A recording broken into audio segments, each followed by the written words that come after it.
वो एक खूबसूरत सा बुलबुल कबूतर का जादुई जंगल था। बुलबुल कबूतर उस जादुई जंगल में अपने दो बच्चों के साथ में रहती थी।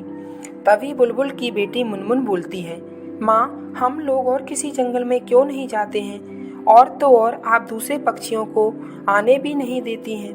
अकेले रहते हम लोगों को इस जंगल में कितने साल हो गए हैं माँ। मुझे अकेले मन नहीं लगता है। मेरा भी मन करता है दूसरे पक्षियों के साथ में मैं भी खेलूं। बेटा, आपको मालूम है ना, हमारा ये जंगल सुनहरा जादुई जंगल है और मैं किसी पक्षी को यहाँ नहीं आने दूंगी और ना ही मैं जाऊंगी दूसरे जंगल में। समझे तुम लोग? अच्छा ठीक है, ये सब बात छोड़ो।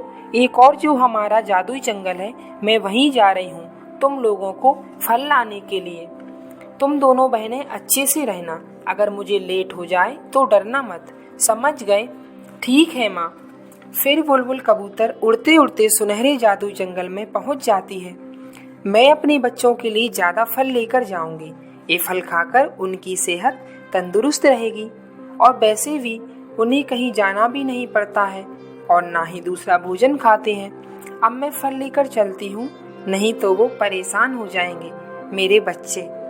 इतना बोलकर बुलबुल कबूतर उड़ते उड़ते अपने बच्चों को फल लेकर पहुंच जाती है। ए लो बेटा फल, मैं तुम लोग के लिए ज्यादा फल लेकर आई हूँ ताकि तुम लोग ज्यादा फल खाकर तंदुरुस्त और सेहतमंद रहो। फिर कबूतर के बच्चे फल खाकर बोलते हैं, माँ, ये सब तो ठीक है, मुझे टोनी आंटी के जंगल में जाना है। टोनी आंटी के भी दो बेटियां हैं, वो दोनों बहुत सुंदर हैं। माँ, मुझे जाने दीजिए ना माँ, खेलने के लिए। मेरा भी बहुत मन करता है मैं उनके साथ खेलूं। मैं अकेले नहीं जा रही हूँ माँ, मौनी भी मेरे साथ में जाएगी। फिर हम दोनों बहनें खेलकर साथ में वापस आ जाएंगे माँ। क्या कहा तुमने? मैंने मना किया था ना, हमारा दूसरे पक्षियों की तरह रहन सहन नहीं है। वो लोग पक्षी दाना और पता नहीं क्या क्या खाते हैं। उन लोगों के पास जाना तो दूर की बात है, उन पक्षियों को देखना भी हराम है। तुम समझ गई ना मुनमुन? अब से ये बात सोचना भी नहीं दूसरे पक्षियों के साथ में खेलने की। और तुम मोनी, अपनी बहन का ध्यान रखना, ये कहीं ना जा पाए। ठीक है माँ, आप चिंता मत कीजिए, मुनमुन का मैं अच्छे से ध्यान रखूंगी, इसे कहीं नहीं जाने दूंगी खेलने। ठीक है मोनी, तुम दोनों बहनें एक दूसरे की देखभाल करना। मैं जा रही हूँ दूसरे सुनहरे जादुई जंगल में। उस जंगल में ढेर सारा फल लगा हुआ है। हमारे सुनहरे जंगल में सब लोग नजर गड़ाए बैठे हैं। ठीक है, अब मुझे लेट हो रहा है, अब मैं चलती हूँ। फिर बुलबुल कबूतर अपने सुनहरे जादुई जंगल में उड़ते उड़ते पहुँच जाती है। इधर मुनमुन अपनी माँ के जाने के बाद अपनी बहन से बोलती है, मौनी बहन, माँ तो अब चली गई है यहाँ से। अब हम लोग चलते हैं टूनी मौसी के घर। उनकी दो बेटियां हैं, उन्हीं दोनों के साथ में हम लोग खेलेंगे। मेरा बहुत मन करता है मौनी बहन, बाहर दूसरे जंगल में खेलने के लिए।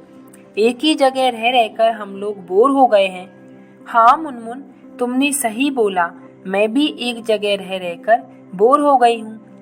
अच्छा, ये सब बात छोड़ो, अब जल्दी चलो यहाँ से, फुर्र हो जाते हैं हम लोग, नहीं तो फिर माँ आ जाएगी, फिर हम लोग को यहाँ से नहीं जाने देगी। अब जल्दी चलो। फिर दोनों बहनें उड़ते उड़ते टूनी चिड़िया के घर पहुँच जाती हैं। फिर दोनों को देखकर टूनी चिड़िया बोलती है, अरे तुम दोनों बहनों यहाँ कैसे? यहाँ अपनी माँ को बता कर के आए हो ना तुम दोनों बहनों? नहीं टूनी मौसी, हम लोग अपनी माँ को नहीं बता कर आए हैं, हम लोग चुपके से यहाँ आए हैं आपके घर। क्या कहा तुमने? चुपके से मेरे घर आई हो? अब तो तुम्हारी माँ हम लोगों से ही झगड़ा करेगी।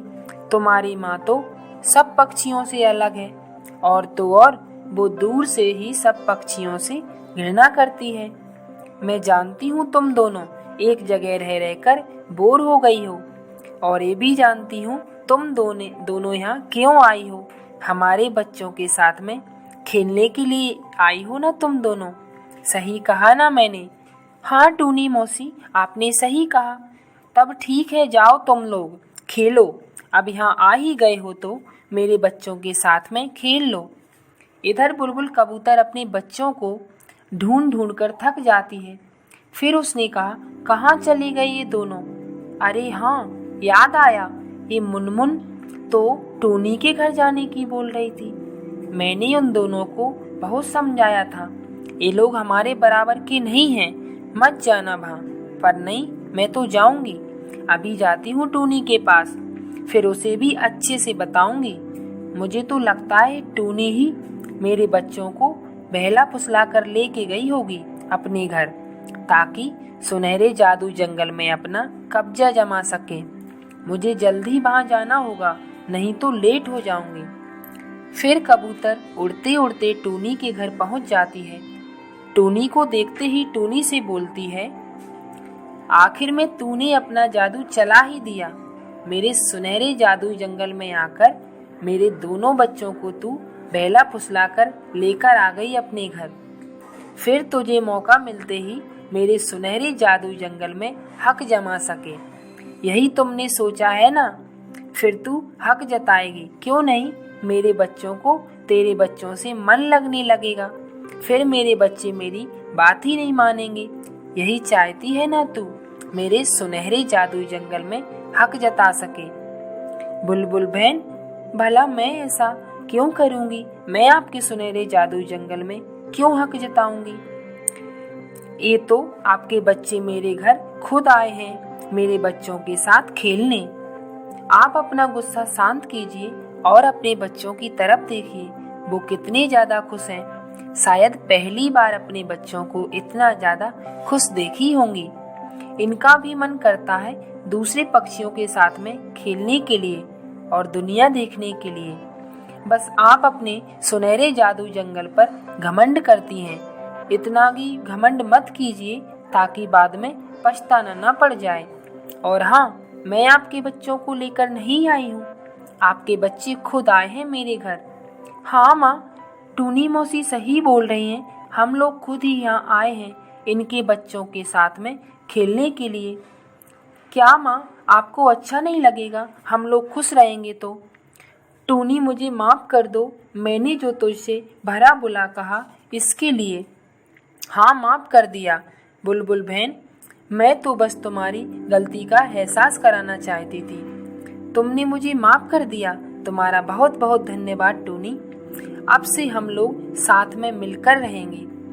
देर से ही सही, तुझे समझ में तो आया। अब हम लोग मिलकर रहेंगे। फिर सारे पक्षी साथ में रहने लगते हैं और खुशी खुशी जिंदगी व्यतीत करने लगते हैं।